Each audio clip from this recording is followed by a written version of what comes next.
ನಮಸ್ಕಾರ. ಐಸಿರಿ millets health mix ಅರ್ಪಿಸುವ ಮುಖ್ಯವಾರ್ತೆಗಳಿಗೆ ಸ್ವಾಗತ. ನಾನು ಲತಾ ಧರ್ಮರಾಜ್. ಈಗ ಮುಖ್ಯಾಂಶಗಳು. ಕನ್ನಡ ಸಾಹಿತ್ಯ ಪರಿಷತ್ ಅಧ್ಯಕ್ಷ ಸ್ಥಾನದ ಚುನಾವಣೆ ಕೊನೆಯ ಘಟ್ಟ ತಲುಪಿದ್ದು ಭಾನುವಾರ ಮತದಾನ ನಡೆಸಲು ಜಿಲ್ಲಾಡಳಿತ ಸಕಲ ಸಿದ್ಧತೆ. ಜಿಲ್ಲೆಯಾದ್ಯಂತ ಚುನಾವಣೆ ಕಾವು ಜೋರಾಗಿ ಕಂಡುಬರುತ್ತಿದ್ದು ರವಿ ನಾಕಲ್ಗೂಡು ಅವರಿಗೆ ಸುಲಭವಾಗಿ ಜಯದ ಮಾಲೆ ಒಲಿದು ಬರಲಿದೆ. 3 ಪಕ್ಷಗಳ ರಾಜಕೀಯ ತಂತ್ರಗಾರಿಕೆ ಗೊತ್ತಿರುವ ವಿಶ್ವನಾಥ್ ಅವರು ಎಂಎಲ್ಸಿ ಚುನಾವಣೆಯಲ್ಲಿ ಗೆಲುವು ಸಾಧಿಸುತ್ತಾರೆ. ಜಿಲ್ಲಾ ಬಿಜೆಪಿ ಅಧ್ಯಕ್ಷ ಎಚ್.ಕೆ. ಸುರೇಶ್. ಋತುಮಾನದ ವ್ಯತ್ಯಾಸದಿಂದ ನಿರಂತರವಾಗಿ ಸುರಿಯುತ್ತಿರುವ ಅಕಾಲಿಕ ಮಳೆಯಿಂದ ಸಾವಿರಾರು ಹೆಕ್ಟೇರ್ನಲ್ಲಿ ಬೆಳೆದಿರುವ ವಿವಿಧ ಬೆಳೆಗಳು ನಾಶಗೊಂಡು ಲಕ್ಷಾಂತರ ಬೆಲೆಯ ಬೆಳೆ ನಷ್ಟ. ಸರ್ಕಾರ ರೈತರ ನೆರವಿಗೆ ಬರಬೇಕೆಂದು ಪೊಟ್ಯಾಟೊ ಕ್ಲಬ್ ಅಧ್ಯಕ್ಷ ಎಚ್. ಯೋಗರಮೇಶ್ ಆಗ್ರಹ. ಮತ್ತು ನಿರಂತರ ಕಾಡಾನೆ ಹಾವಳಿಯಿಂದ ಹೈರಾಣಾಗಿರುವ ಮಲೆನಾಡು ಭಾಗದ ಕಾಫಿ ಬೆಳೆಗಾರರು, ರೈತರು ಕರ್ನಾಟಕ ರಕ್ಷಣಾ ವೇದಿಕೆಯ ಕಾರ್ಯಕರ್ತರ ಜೊತೆಗೂಡಿ ಬಾಳುಪೇಟೆಯ ಗುರಪ್ಪ ವೃತ್ತದಲ್ಲಿ ವಿಷದ ಬಾಟಲಿ ಹಿಡಿದು ದಿಢೀರ್ ಪ್ರತಿಭಟನೆ. ವಾರ್ತೆಗಳ ವಿವರ. ಕನ್ನಡ ಸಾಹಿತ್ಯ ಪರಿಷತ್ ಅಧ್ಯಕ್ಷ ಸ್ಥಾನದ ಚುನಾವಣೆ ಕೊನೆಯ ಘಟ್ಟ ತಲುಪಿದ್ದು ಭಾನುವಾರ ಮತದಾನ ನಡೆಸಲು ಜಿಲ್ಲಾಡಳಿತ ಸಕಲ ಸಿದ್ಧತೆ ಮಾಡಿಕೊಂಡಿದೆ. ಜಿಲ್ಲೆಯಾದ್ಯಂತ ಚುನಾವಣೆ ಕಾವು ಜೋರಾಗಿ ಕಂಡುಬರುತ್ತಿದ್ದು ರವಿ ನಾಕಲ್ಗೂಡು ಅವರಿಗೆ ಸುಲಭವಾಗಿ ಜಯದ ಮಾಲೆ ಒಲಿದು ಬರಲಿದೆ. ಟೈಮ್ ಸಂಸ್ಥೆಯ ಮುಖ್ಯಸ್ಥ ಗಂಗಾಧರ್ ಅಮೋಘ್ ವಾಹಿನಿಯೊಂದಿಗೆ ಮಾತನಾಡಿ, ಅತ್ಯುತ್ತಮ ಸಂಘಟಕ ರವಿ ನಾಕಲ್ಗೂಡು ಗೆಲ್ಲುವುದು ಸ್ಪಷ್ಟ ಎಂದು ಹೇಳಿದರು. ಅಧ್ಯಕ್ಷ ಸ್ಥಾನಕ್ಕೆ ನಡೀತಿರುವಂತಹ ಚುನಾವಣೆಯಲ್ಲಿ ನಮ್ಮೆಲ್ಲರ ಬೆಂಬಲ ನಮ್ಮ ಅಕ್ಷರ ಪುಸ್ತಕ ಮಳಿಗೆ ಆಗಿರಬಹುದು ಅಥವಾ ಅಕ್ಷರ ಅಕಾಡೆಮಿ ಆಗಿರಬಹುದು ಅಥವಾ ನಮ್ಮ ಅಷ್ಟು ಬೆಳಗದ ಸಹಕಾರ ರವಿ ನಾಕಲ್ಗೌಡ್ಗೆ ನಾವು ಮಾಡ್ತಾ ಇದ್ದೀವಿ. ದಯಮಾಡಿ ನೀವುಗಳು ಕೂಡ ರವಿ ನಾಕಲ್ಗೌಡನ್ನ ಸಹಕರಿಸಬೇಕು ಅಂತ ಹೇಳಿ ನನ್ನ ಪರವಾಗಿ ಮನವಿ. ಒಂದು ಪ್ರಶ್ನೆ, ಏನಕ್ಕೆ ರವಿ ನಾಕಲ್ಗೌಡ್ಗೆ ನಾವು ಮತವನ್ನು ಚಲಾಯಿಸಬೇಕು, ಏನಕ್ಕೆ ಅವ್ರನ್ನ ಅಧ್ಯಕ್ಷರನ್ನಾಗಿ ಆಯ್ಕೆ ಮಾಡ್ಕೋಬೇಕು ಅನ್ನೋದು ಪ್ರಶ್ನೆ ಆಗುತ್ತೆ. ಮೊದಲನೇದಾಗಿ ರವಿ ನಾಕಲ್ಗೌಡ್ ಅವರು ಒಳ್ಳೆ ಸಂಘಟನೆಗಾರರು. ಸೊ ಯಾವುದೇ ಒಂದು ಕ್ಷೇತ್ರದಲ್ಲಿ ತಗೊಂಡ್ರು ಕೂಡ ಅವ್ರು ಆಲ್ರೆಡಿ ಅವ್ರನ್ನ ಪರಿಚಯಿಸ್ಕೊಂಡಿದ್ದಾರೆ, ಅವರು ಪ್ರೂವ್ ಮಾಡ್ಕೊಂಡಿದ್ದಾರೆ. ಅವ್ರ ರಿಸಲ್ಟ್ಸ್ ನೋಡಿದ್ದೀವಿ ನಾವು. ಅಂದರೆ ಪತ್ರಕರ್ತರ ಸಂಘದ ಅಧ್ಯಕ್ಷರಾಗಿ ಯಾವ ಮಟ್ಟದ ತನಕ ಕೆಲಸ ಮಾಡ್ಬೋದು ಅಂತ ಖಂಡಿತವಾಗ್ಲೂ ಅವರು ಅದನ್ನು ತೋರಿಸ್ಕೊಟ್ಟಿದ್ದಾರೆ. ಹಾಗೆ ಈಗಿನ ಪ್ರಚಲಿತವಾಗಿ ನಡೀತಿರುವಂಥ ಸಾಹಿತ್ಯ ಕ್ಷೇತ್ರದಲ್ಲಾಗಿರಬಹುದು ಅಥವಾ ಪುಸ್ತಕದ ಕ್ಷೇತ್ರದಲ್ಲಾಗಿರ್ಬೋದು ಭಾರಿ ಕಷ್ಟ ಇದೆ. ಅಂದರೆ ಈ ಮೊಬೈಲ್ ಯುಗದಲ್ಲಿ ಈ ಸಾಹಿತ್ಯ ಸೇರಿ ಅಥವಾ ಸಾಹಿತ್ಯ ಕ್ಷೇತ್ರದಿಂದನೇ ಎಲ್ಲ ಹೊರತಾಗಿ ನಾವು ಅದನ್ನೆಲ್ಲ ಸೇರಿ ಒಂದು ಪುಸ್ತಕದ ಒಂದು ಭಂಡಾರನ ಒಂದು ಚಿಕ್ಕದಾಗಿ ಸ್ಕೂಲ್ನಲ್ಲಿ ಓಪನ್ ಮಾಡೋಣ. ಕಾರಣ ಇಷ್ಟೇ, ಸಾಹಿತ್ಯನ ಬೆಳೆಸ್ತೀವಿ ಅಂತ ಹೇಳೋದಕ್ಕಿಂತ ಬೆಳೆಸೋ ಪ್ರಯತ್ನ ಅಂದರೆ ರೂಟ್ ಲೆವೆಲಿಂದ ಕೆಲಸ ಮಾಡಬೇಕಾಗತ್ತೆ. ಸಣ್ಣ ಮಕ್ಕಳಿಂದ ಸಾಹಿತ್ಯದ ಬಗ್ಗೆ ಪುಸ್ತಕದ ಬಗ್ಗೆ ಪ್ರೇಮನ ನಾವು ಹುಟ್ಟಾಕ್ತಾ ಬಂದರೆ ಇಲ್ಲೇ ಒಂದು ಮಟ್ಟದಲ್ಲಿ ನಾವು ಖಂಡಿತವಾಗ್ಲೂ ಅದನ್ನು ರೀಚ್ ಮಾಡ್ಬೋದು. ಈ ಒಂದು ಕಲಿಕೆಗೆ ಅವರ ಸಹಕಾರ ತುಂಬ ಚೆನ್ನಾಗಿದೆ. ಖಂಡಿತವಾಗ್ಲೂ ಇದನ್ನು ಅವ್ರು ಮಾಡೇ ಮಾಡ್ತಾರೆ. ಜೊತೆಗೆ ಸಮ್ಮೇಳನಗಳು ಎಲ್ಲರೂ ಮಾಡ್ತಾರೆ, ಅದರಲ್ಲೇನು ನಾವು ಹೊರತಾಗಿ ನೋಡಲ್ಲ. ಹಾಗಾಗಿ ಇನ್ನೊಂದು ಕನಸಿದೆ, ಎಲ್ಲ ಹೋಬಳಿ ಮಟ್ಟದಲ್ಲಿ ಅಥವಾ ತಾಲೂಕುಗಳಲ್ಲಿ ಒಂದು ಸಾಹಿತ್ಯ ಭವನ ಆಗಬೇಕು ಅನ್ನೋದು. ಅದೊಂದು ಒಳ್ಳೆ ಬೆಳವಣಿಗೆ. ಯಾಕಂದರೆ ಪ್ರತಿದಿನ ಸಾಹಿತ್ಯದ ಏನಾದರೂ ಒಂದು ಕಾರ್ಯಕ್ರಮಗಳು ನಡೀತಾ ಇದ್ರೆ ಒಂದು ಊರಿನಲ್ಲಿ ಒಂದು ವೈಬ್ರೇಷನ್ಸ್ ಕ್ರಿಯೇಟ್ ಆಗುತ್ತೆ, ಸಾಹಿತ್ಯದ ಬಗ್ಗೆ ಆಸಕ್ತಿ ಕ್ರಿಯೇಟ್ ಆಗುತ್ತೆ. ಸೊ ಎಲ್ಲ ಉದ್ದೇಶ ಇಟ್ಕೊಂಡು ಎನರ್ಜೆಟಿಕ್ ಇದ್ದಾರೆ, ಹೆಂಗಿದ್ದಾರೆ, ತುಂಬ ಜನಗಳ ನೆಟ್ವರ್ಕ್ ಇದೆ. ಸೊ ಒಂದು ಒಳ್ಳೆ ಕಾರ್ಯಕ್ಕೆ ಮಾಡೋಕೆ ಹೊಡ್ತಾರೆ. ಸೊ ಬೇರೆದೆಲ್ಲ ನೋಡೋದಕ್ಕಿಂತ ಹೆಚ್ಚಾಗಿ ಈ ಒಂದು ಪಾಸಿಟಿವ್ ಸ್ಟ್ರೀಮಲ್ಲಿ ಎಲ್ಲರೂ ನೋಡಿ ಅವ್ರನ್ನ ಸಹಕರಿಸಬೇಕು ಅಂತ ನನ್ನ ಪರ್ಸನಲ್ ಆಗಿರೋ request. Thank you. Gomathi Kalyana ಮಂಟಪದ ಮಾಲೀಕ ದಿನೇಶ್ ಮಾತನಾಡಿ, ನಮ್ಮ ಮತ ರವಿಯವರಿಗೆ ಪತ್ರಕರ್ತರ ಸಂಘದ ಅಧ್ಯಕ್ಷರಾಗಿ, ಕನ್ನಡ ಸಾಹಿತ್ಯ ಪರಿಷತ್ ಗೌರವಾಧ್ಯಕ್ಷರಾಗಿ ಅವರ ಕಾರ್ಯವೈಖರಿಯನ್ನು ಹತ್ತಿರದಿಂದ ನೋಡಿದ್ದೇವೆ. ಉತ್ತಮ ಸಂಘಟಕರಾದ ಇಂತಹವರು ಅಧ್ಯಕ್ಷರಾಗಬೇಕು ಎಂದು ಹೇಳಿಕೆ ನೀಡಿದರು. ಕೆಲಸವನ್ನು ನಿರ್ವಹಿಸ್ತಾ ಬಂದಿದ್ದಾರೆ ಹಾಗೂ ದಿನನಿತ್ಯದ ಸಮಾಜದಲ್ಲಿ ಕೂಡ ಬಹಳ ಚತುರತೆಯಿಂದ ಒಳ್ಳೆಯ ಜನಸಾಮಾನ್ಯರನ್ನ ಜೊತೆಯಲ್ಲಿ ತುಂಬ ಕೆಲಸಗಳನ್ನ ಮಾಡಿಕೊಡ್ತಾ ಇದ್ದಾರೆ. ಹಾಗಾಗಿ ಇವ್ರನ್ನ ಕನ್ನಡ ಸಾಹಿತ್ಯ ಪರಿಷತ್ನಲ್ಲಿ ಇನ್ನೂ ಹೆಚ್ಚಿನ ಜವಾಬ್ದಾರಿ ಕೊಟ್ಟು ಅವರನ್ನ ಕೆಲಸವನ್ನು ಮಾಡಲಿಕ್ಕೆ ಮತ್ತು ಸಾಹಿತ್ಯ ಪರಿಷತ್ತನ್ನು ಗ್ರಾಮ ಮಟ್ಟಕ್ಕೆ ಕೊಂಡೊಯ್ಯುವ ಒಂದು ಕೆಲಸವನ್ನು ಮಾಡಲಿಕ್ಕೆ ಮತ್ತು ನಮ್ಮ ಜಿಲ್ಲೆಯ ಎಲ್ಲ ತಾಲೂಕಿನಲ್ಲೂ ಕೂಡ ಕನ್ನಡ ಭವನವನ್ನು ನಿರ್ಮಾಣ ಮಾಡಲಿಕ್ಕೆ, ಇನ್ನು ಉನ್ನತ ಮಟ್ಟದಲ್ಲಿ ಕನ್ನಡ ಅಭಿವೃದ್ಧಿಯನ್ನು ಬೆಳೆಸಲಿಕ್ಕೆ ನಮ್ಮ ರವಿ ನಾಕಲ್ಗೌಡರನ್ನ ಬೆಂಬಲಿಸಬೇಕು ಅಂತ ನಾನು ಈ ಮೂಲಕ ಒಂದು ಕೋರ್ತೇನೆ. ಸಾಹಿತ್ಯ ಪರಿಷತ್ ಸಕ್ರಿಯ ಸದಸ್ಯರಾದ ಸತೀಶ್ ತಮ್ಮ ಅಭಿಪ್ರಾಯ ವ್ಯಕ್ತಪಡಿಸುತ್ತಾ, ಸಾಹಿತ್ಯ ಮತ್ತು ಸಂಘಟನೆಯಲ್ಲಿ ನುರಿತಿರುವ ರವಿ ಈ ಬಾರಿ ಉತ್ತಮ ಆಯ್ಕೆ. ಇವರ ಗೆಲುವಿನಿಂದ ಪರಿಷತ್ ಚಟುವಟಿಕೆ ಮತ್ತಷ್ಟು ಬೆಳೆಯಲು ಸಹಕಾರಿಯಾಗುತ್ತದೆ ಎಂದು ಹೇಳಿದರು. 21 ಭಾನುವಾರ ನಡೆದಿರತಕ್ಕಂತಹ ಕನ್ನಡ ಸಾಹಿತ್ಯ ಪರಿಷತ್ತಿನ ಚುನಾವಣೆಯಲ್ಲಿ ನಾವು ರವಿ ನಾಕಲ್ಗೂಡನ್ನು ಯಾಕೆ ಬೆಂಬಲಿಸಬೇಕು ಅಂತೇಳಿ ಅಂದರೆ, ಇಲ್ಲಿ ಕನ್ನಡವನ್ನು ಕಟ್ಟಲಿಕ್ಕೆ ಸಂಘಟಕಗಳು ಬೇಕು, ಸಾಹಿತಿಗಳು ಬೇಕು. ಮತ್ತು ಹಾಗೆ ಈ ಪತ್ರಕರ್ತರಾಗಿರ್ತಕ್ಕಂಥ ರವಿ ನಾಕಲ್ಗೂಡರವರು ಈ ಎರಡೂ ಒಂದು ಕ್ಷೇತ್ರಗಳಲ್ಲೂ ಕೂಡ ಸಂಘಟನಾಕಾರರು ಆಗಿದ್ದಾರೆ, ಚತುರರು ಆಗಿದ್ದಾರೆ. ಹಾಗಾಗಿ ನಾವು ರವಿ ನಾಕಲ್ಗೂಡರನ್ನ ಬೆಂಬಲಿಸಬೇಕು ಅಂತೇಳಿ ಈ ಮೂಲಕ ಕನ್ನಡ ಸಾಹಿತ್ಯ ಆಸಕ್ತರೆಲ್ಲರನ್ನೂ ಕೂಡ ವಿನಂತಿ ಮಾಡಿಕೊಳ್ತೇನೆ. ಒಬ್ಬ ವ್ಯಕ್ತಿಯನ್ನು ಅಳೆಯಲು ವಿವಿಧ ಮಾನದಂಡಗಳಿವೆ. ರವಿಯವರು ಕೋವಿಡ್ ಸಮಯದಲ್ಲಿ ಸರ್ಕಾರಿ ಆಸ್ಪತ್ರೆಯಲ್ಲಿ ಕಣ್ಣೀರಿಡುತ್ತಿದ್ದ ಹಲವು ನೊಂದವರಿಗೆ ಸಹಾಯ ಹಸ್ತ ಚಾಚಿದ್ದಾರೆ. ಇದು ಅವರ ಜನಪರ ಗುಣ ತೋರಿಸುತ್ತದೆ ಎಂದರಲ್ಲದೆ, ಯುವಕರು ಯುವಕರೊಬ್ಬರಿಗೆ ಅಧಿಕಾರ ನೀಡಿದರೆ ಹೆಚ್ಚು ಕೆಲಸ ಮಾಡಲು ಅವಕಾಶ ಆಗುತ್ತದೆ ಎಂದು ಪ್ರದೀಪ್ ಚನ್ನಂಗಿಹಳ್ಳಿ ವಿಶ್ವಾಸ ವ್ಯಕ್ತಪಡಿಸಿದರು. ಯುವಕರು ಮತ್ತು ಎಲ್ಲ ರೀತಿಯಲ್ಲೂ ಸ್ಪಂದಿಸ್ತಾರೆ. ಎಲ್ಲ ಇದಕ್ಕೂ ಬರೀ ಸಾಹಿತ್ಯ ಪರಿಷತ್ತು ಅಂತಲ್ಲ, ಯಾವುದೇ ವಿಷಯಕ್ಕೂ ಅದನ್ನು ನಮಗೆ ಅವರು ಸ್ಪಂದಿಸ್ತಾರೆ. ಬಡವರು, ಬಗ್ಗರು, ಶ್ರೀಮಂತರು, ದೊಡ್ಡವರು, ಅವರು ಯಾವುದನ್ನು ಭಿನ್ನ ಅಭಿಪ್ರಾಯ ಇಟ್ಕೊಳ್ದಂಗೆ ಕೆಲಸ ಮಾಡ್ತಾ ಇದ್ದಾರೆ. ನಾನು ನೋಡಿದಂಗೆ ಈ ಕೋವಿಡ್ ಇದರಲ್ಲಿ ಸುಮಾರು ಮಿನಿಮಮ್ ಅಂತ ಅಂದರೆ ಒಂದು 3,000 ಇಂದ 3,700 ಜನಕ್ಕೆ ಪೇಷಂಟ್ಗಳಿಗೆ ಗೌರ್ಮೆಂಟ್ ಹಾಸ್ಪಿಟಲ್ ಅದೊಂದು ಇತಿಹಾಸ ಸೃಷ್ಟಿಸಿದೆ. ಡಾಕ್ಟರ್ ಯಾರನ್ನೇ ಕೇಳಿ ರವೀಂದ್ರ ಡಾಕ್ಟರ್ಗಳು ಯಾವ ಥರ ಮಾಡಿ ನಮ್ಮ ಸರ್ವಿಸ್ ಕೊಟ್ಟರೆ ಅಂತೇಳಿ ಯಾವುದೇ ಬಡ ಬಗ್ಗರು ಜನ ಕೇಳಿ ಆ ಪರಿಸ್ಥಿತಿನಲ್ಲಿ ಕೋವಿಡ್ ಇದರಲ್ಲ ಹೆಲ್ಪ್ ಮಾಡಿದಾರಲ್ಲ ಅವರು ಜನಗಳು ಇವತ್ತು ಒಂದು ಫಂಕ್ಷನ್ ಸಣ್ಣ ಫಂಕ್ಷನ್ ಮಾಡೋದಲ್ಲೇ ಆಗಲಿ ಇಂಥ ನಿಪುಣತೆಯನ್ನು ಹೊಂದಿದೆ ಮನುಷ್ಯ. ಸೊ ಅದರಿಂದ ನಾವು ದಯಮಾಡಿ ಅವರಿಗೆ ಸಪೋರ್ಟ್ ಮಾಡಿ ಅಂತ ಕೇಳ್ತೀವಿ. ಮತ್ತು ಜನರಲ್ಲೂ ಸಾಹಿತ್ಯ ಪರಿಷತ್ ಮತದಾರರಲ್ಲೂ ದಯವಿಟ್ಟು ಅವರಿಗೆ ಓಟ್ ಹಾಕಿ ಅಂತ ನಾವು ಕಳಕಳಿಯಿಂದ ಪ್ರಾರ್ಥಿಸ್ತೇವೆ. ಜಿಲ್ಲಾ ವೀರಶೈವ ಮಹಾಸಭಾದ ಜಿಲ್ಲಾಧ್ಯಕ್ಷ ಕಟಾಯ ಶಿವಕುಮಾರ್ ಮಾತನಾಡಿ, ಹೊಸಬರನ್ನು ತರಬೇಕು ಎಂಬ ಬಯಕೆ ಇರುವ ರವಿ ನಾಕಲಗೂಡು ಅವರನ್ನು ನಾವು ಬೆಂಬಲಿಸುತ್ತೇವೆ ಎಂದು ತಮ್ಮ ಅಭಿಪ್ರಾಯ ವ್ಯಕ್ತಪಡಿಸಿದರು. ಹಾಸನ ಜಿಲ್ಲಾ ಕನ್ನಡ ಸಾಹಿತ್ಯ ಪರಿಷತ್ತಿನ ಅಧ್ಯಕ್ಷ ಸ್ಥಾನಕ್ಕೆ ಸ್ಪರ್ಧಿಸಿರುವಂಥ ಯುವ ನಾಯಕರು ಮತ್ತು ಉತ್ಸಾಹ ಯುವಕರು ಆದಂತಹ ರವಿ ನಾಕಲಗೌಡರವರಿಗೆ ಹಾಸನ ಜಿಲ್ಲೆಯ ಕನ್ನಡ ಸಾಹಿತ್ಯ ಪರಿಷತ್ತಿನ ಸದಸ್ಯರು ಮತ ನೀಡುವ ಮೂಲಕ ಅವರನ್ನು ಜಿಲ್ಲಾ ಅಧ್ಯಕ್ಷ ಸ್ಥಾನಕ್ಕೆ ಆಯ್ಕೆ ಮಾಡಬೇಕೆಂದು ಈ ಸಂದರ್ಭದಲ್ಲಿ ನಾನು ಮನವಿ ಮಾಡ್ತೇನೆ. ನಿವೃತ್ತ ಬ್ಯಾಂಕ್ ನೌಕರರ ಸಂಘದ ಅಧ್ಯಕ್ಷ ಪರಮಶಿವಯ್ಯ ಮಾತನಾಡಿ, ಇತ್ತೀಚಿನ ದಿನಗಳಲ್ಲಿ ಬ್ಯಾಂಕ್ಗಳಲ್ಲಿ ಪರಭಾಷೆ ಹಾವಳಿ ಹೆಚ್ಚಾಗುತ್ತಿದೆ. ಇದನ್ನು ಸಮರ್ಥವಾಗಿ ಎದುರಿಸುವ ಶಕ್ತಿ ರವಿ ನಾಕಲಗೂಡು ಅವರಿಗಿದೆ ಎಂದು ಅಭಿಪ್ರಾಯಪಟ್ಟರು. ಕನ್ನಡ ಭಾಷೆಯನ್ನು ಉಳಿಸಿ ಬೆಳೆಸುವಂಥ ಒಂದು ಸಮಯ ಬಂದಿದೆ. ಹಾಗಾಗಿ ಈ ಒಂದು ನಾಡೆ ನಡೆಯುವಂಥ ಕನ್ನಡ ಸಾಹಿತ್ಯ ಪರಿಷತ್ಗೆ ನಾವು ರವಿ ನಾಕಲಗೂಡಿಗೆ ನಮ್ಮ ಬೆಂಬಲವನ್ನು ವ್ಯಕ್ತಪಡಿಸ್ತಾ ಇದ್ದೀವಿ. ಕಾರಣ ಅಷ್ಟೇ, ಈಗ ಸಂಘಟನೆ ಮತ್ತು ಹೋರಾಟಕ್ಕೆ ಕನ್ನಡವನ್ನು ಉಳಿಸುವಂಥ ಒಂದು ಹೋರಾಟವನ್ನು ಮಾಡಬೇಕಾಗಿರೋದ್ರಿಂದ ಅಂಥ ಒಂದು ಶಕ್ತಿ ರವಿ ನಾಕಲಗೂಡಲ್ಲಿ ಇದೆ. ಹಾಗಾಗಿ ಅವನಿಗೆ ತುಂಬ ಸಂಘಟನೆಯವರು ಮತ್ತು ನಮ್ಮ ರವಿ ನಾಕಲಗೂಡು ಅಭ್ಯರ್ಥಿ ಈ ಒಂದು ಬ್ಯಾಂಕಿಂಗ್ ಕ್ಷೇತ್ರದಲ್ಲಿ ಕನ್ನಡವನ್ನು ಸರಿಯಾಗಿ ರೀತಿ ಅನುಷ್ಠಾನ ಮಾಡಬೇಕಾಗಿದೆ ಅಂತ ಆ ಒಂದು ಅನುಷ್ಠಾನ ಮಾಡುವಂಥ ಒಂದು ಪ್ರಯತ್ನದಲ್ಲಿ ಸಂಪೂರ್ಣವಾಗಿ ಸಹಕಾರ ನೀಡಿ ಹೋರಾಟ ಮಾಡ್ತೀನಿ ಅಂತ ರವಿ ನಾಕಲಗೂಡು ಅವರು ತಿಳಿಸಿರೋದ್ರಿಂದ ಅವರಿಗೆ ನಾವು ನಮ್ಮ ಬೆಂಬಲವನ್ನು ವ್ಯಕ್ತಪಡಿಸ್ತಾ ಇದ್ದೀವಿ. ಅರಸೀಕೆರೆ ತಾಲೂಕಿನ ಬಹುತೇಕ ಸದಸ್ಯರು ರವಿ ನಾಕಲಗೂಡು ಪರವಾಗಿದ್ದೇವೆ. ಅವರು ಆಯ್ಕೆಯಾದರೆ ಎಲ್ಲ ತಾಲೂಕುಗಳಲ್ಲಿ ಕನ್ನಡ ಭವನ ನಿರ್ಮಾಣ ಮಾಡುವ ಗುರಿ ಇದೆ. ಇದು ನಾವು ಅವರ ಪರವಾಗಿ ಕೆಲಸ ಮಾಡಲು ಇಂಬು ನೀಡಿದೆ ಎಂದರು. ರವಿ ನಾಕಲಗೂಡು ಹಾಸನ ಜಿಲ್ಲೆ ಒಬ್ಬ ಶ್ರೇಷ್ಠ ಸಂಘಟಕ, ಎರಡು ಮಾತಿಲ್ಲ. 20ನೇ ತಾರೀಕು ಚುನಾವಣೆಯಲ್ಲಿ ಅವ್ರು ಜಯಶೀಲಾಗ್ತದೆ ಅಂತಕ್ಕಂಥದ್ದನ್ನು ಭಾವನೆ ನಾವೆಲ್ಲರೂ ಕೂಡ ಹೊಂದಿದ್ದೀವಿ. ಅರಸೀಕೆರೆ ತಾಲೂಕು ಭಾಗಶಃ ಆಲ್ಮೋಸ್ಟ್ ಎಲ್ಲರೂ ಕೂಡ ರವಿ ನಾಕಲಗೂಡು ಅವರಿಗೆ ಸಪೋರ್ಟ್ ಮಾಡ್ತಿದ್ದೇವೆ. ಅವ್ರಿಗೆ ಒಳ್ಳೆಯದಾಗಲಿ. ಬಂಧುಗಳೇ, ಈ ನಾಡಿನಲ್ಲಿ ಕಸದ ಬಗ್ಗೆ ಗಂಟೆಗಟ್ಟಲೆ ಮಾತಾಡೋರಿದ್ದಾರೆ, ಕಸ ಗುಡಿಸ್ತಕ್ಕಂಥವ್ರಿಲ್ಲ. ಕಸ ಗುಡಿಸಲು ಬೇಕಾಗಿದೆ. ಸಾಹಿತ್ಯ ಪರಿಷತ್ಗೆ ಒಬ್ಬ ಶ್ರೇಷ್ಠ ಸಂಘಟಕ ಬೇಕಾಗಿದೆ. ಸಮಾಜದ ಕಟ್ಟಕಡೆಯ ವ್ಯಕ್ತಿಯು ಕೂಡ ಕನ್ನಡದ ಸಾಕಷ್ಟು ಅವರ ಜಯಶೀಲರನ್ನಾಗಿ ಮಾಡಬೇಕು ಅಂತಕ್ಕಂಥ ನನ್ನ ಮನವಿಯನ್ನು ತಮ್ಮಲ್ಲಿ ವಿನಮ್ರ ವಿನಂತಿಯನ್ನು ಮಾಡಿಕೊಳ್ತಾ ಇದ್ದೇನೆ. ಸಕಲೇಶಪುರ ಪತ್ರಕರ್ತರಾದ ರವಿ ಅವರು ಮಾತನಾಡಿ, ರವಿ ಅವರು ಆಯ್ಕೆಯಾದರೆ ಕನ್ನಡ ನಾಡುಗೆ ಹೋರಾಟ ಮಾಡುವವರಿಗೆ ಹೆಚ್ಚಿನ ಬಲ ಬರುತ್ತದೆ. ಈ ಕಾರಣಕ್ಕಾಗಿ ನಮ್ಮ ಬೆಂಬಲ ರವಿ ನಾಕಲಗೂಡು ಅವರಿಗೆ ಇದೆ ಎಂದರು.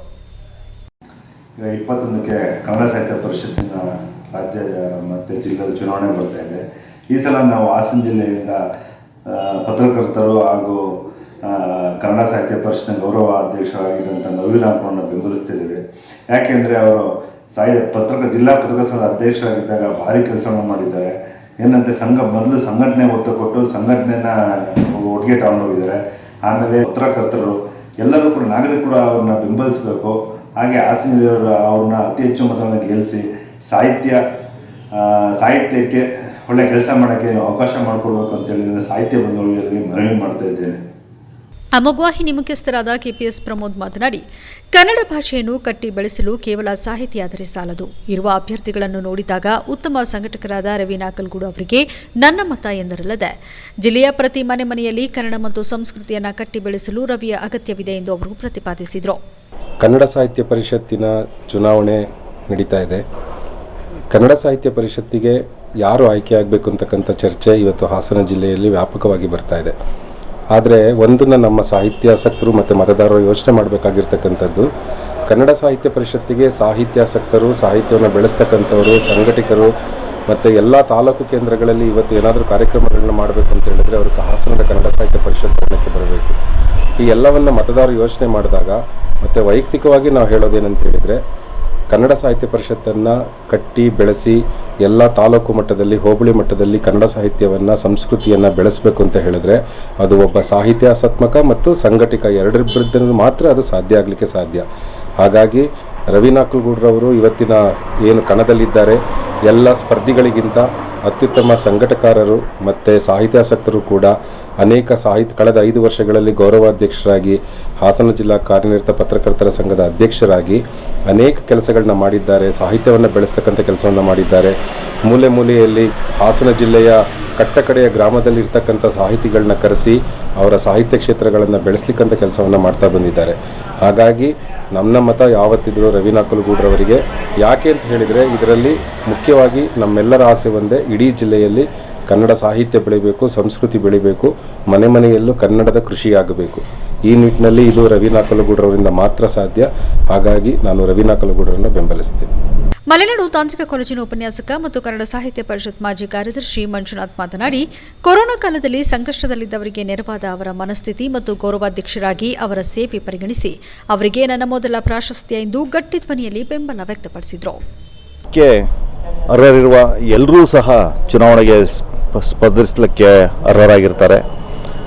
ನಾವು ರವಿ ನಾಕಲಗೂಡವರನ್ನು ಯಾಕೆ ಬೆಂಬಲಿಸಬೇಕು ಅಂದರೆ ಅವರು ಕನ್ನಡ ಸಾಹಿತ್ಯ ಪರಿಷತ್ತಿನ ಗೌರವಾಧ್ಯಕ್ಷರಾಗಿ ಕಳೆದ 5 ವರ್ಷಗಳಿಂದ ಸಾಹಿತ್ಯ ಚಟುವಟಿಕೆಗಳಲ್ಲಿ ತೊಡಗಿಸಿಕೊಂಡಿದ್ದಾರೆ. ಹಾಗೂ ಜಿಲ್ಲಾ ಪತ್ರಕರ್ತರ ಸಂಘದ ಅಧ್ಯಕ್ಷರಾಗಿ ಹಾಗೂ ಹಲವಾರು ಮುಖಾಂತರ ಅವರಿಗೆ ಕರೆ ಮಾಡಿದವರಿಗೆ ಅವರು ಪರಿಚಯಿತರ ಅಲ್ಲದೇ ಇದ್ದವರಿಗೂ ಸಹ ಸಾಕಷ್ಟು ಸ್ಪಂದಿಸಿ ಅವರಿಗೆ ಆ ಕಷ್ಟದಲ್ಲಿ ಭಾಗಿಯಾಗಿದ್ದಾರೆ. ಈ ಎಲ್ಲ ಅಂಶಗಳನ್ನು ನಾನು ನೋಡಿ ಇವರನ್ನು ಈ ಸಾಮಾಜಿಕ ಕಳಕಳಿಯನ್ನು ನೋಡಿ ಅವರಿಗೆ ನಾವು ಈ ಬಾರಿ ಜಿಲ್ಲಾ ಅಧ್ಯಕ್ಷ ಸ್ಥಾನಕ್ಕೆ ಬೆಂಬಲಿಸುತ್ತಿದ್ದೇವೆ. ವರ್ತಕ ನಾಗೇಶ್ ಮಾತನಾಡಿ, ಅತ್ಯುತ್ತಮ ಸಂಘಟಕರಾದ ರವಿ ನಾಕಲಗೂಡು ಅವರಿಗೆ ನನ್ನ ಬೆಂಬಲ ಎಂದರು. ಈಗ ಪ್ರೆಸೆಂಟ್ ಕನ್ನಡ ಸಾಹಿತ್ಯ ಪರಿಷತ್ ಎಲೆಕ್ಷನ್ ನಡೀತಾ ಇರೋದು ಭಾಳ ಜಿದ್ದಿ ಅಂತ ಅನ್ನಿಸ್ತಾ ಇದೆ. ಈಗಿನ ಪ್ರೆಸೆಂಟ್ ಸಿಚುವೇಶನ್ ನೋಡಿದ್ರೆ ರವಿ ನಾಕಲಗೂಡು ಒಬ್ಬ ಉತ್ತಮ ಅಭ್ಯರ್ಥಿ ಅಂತ ಹೇಳೋದ್ರಲ್ಲಿ ಎರಡನೇ ಸಂಶಯನೇ ಇಲ್ಲ. ಯಾಕೆಂದರೆ ಅವರು ಈ ಹಿಂದೆ ತುಂಬ ಚೆನ್ನಾಗಿ ಕೆಲಸ ಮಾಡಿದ್ದಾರೆ. ಸಾಹಿತಿಗಳು ಹೌದು, ಭಾಳ ಕಷ್ಟಪಟ್ಟು ಮುಂದೆ ಬಂದಿದ್ದಾರೆ. ಅವರು ಈ ಎಲೆಕ್ಷನಲ್ಲಿ ಖಂಡಿತ ಗೆಲ್ತಾರೋ ನಮ್ಮ ಭಾವನೆ ಇದೆ. ಜನರ ಬೆಂಬಲ ಸಹಕಾರ ಅವರಿಗೆ ಖಂಡಿತ ಇದೆ. ಯಾವುದೇ ಕಾರಣದಿಂದ ಈ ಸಲ ರವಿ ನಾಕಲಗೂಡನ್ನು ಜಯಿಸಿ ಅವ್ರನ್ನ ಗೆಲ್ಲಿಸಬೇಕು ಅಂತ ನಾನು ಈ ಮೂಲಕ ನಿಮ್ಮ ಎಲ್ಲರನ್ನೂ ಕೇಳ್ಕೊತೀನಿ. ನಮಸ್ಕಾರ.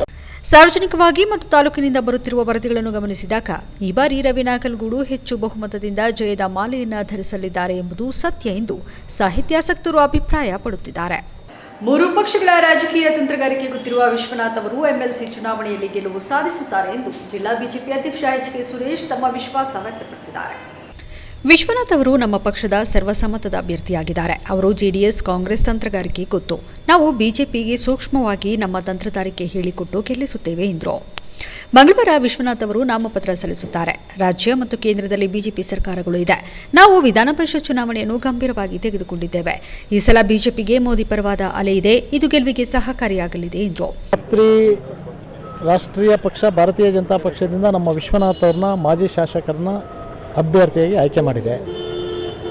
ಇವತ್ತು ಶನಿವಾರ ಇದೆ, ನಾಳೆ ಗೌರ್ಮೆಂಟ್ ಹಾಲಿಡೇ ಇದೆ, ನಾಡಿದ್ದು ಶುಭ ದಿನ. ಈಗಾಗಲೇ ನಾವು ಕೇಳ್ತಾ ಇದ್ದೀವಿ ಸೋಮವಾರ ಮಾಡಬೇಕಾ ಮಂಗಳವಾರ ಮಾಡಬೇಕಾ ಅಂತಕ್ಕಂಥದ್ದನ್ನು. ಮಂಗಳವಾರ ಕಡೆ ದಿನ ಆಗಿರೋದ್ರಿಂದ ಸರ್ವಸಮ್ಮತದ ಅಭ್ಯರ್ಥಿಯಾಗಿದ್ದಾರೆ.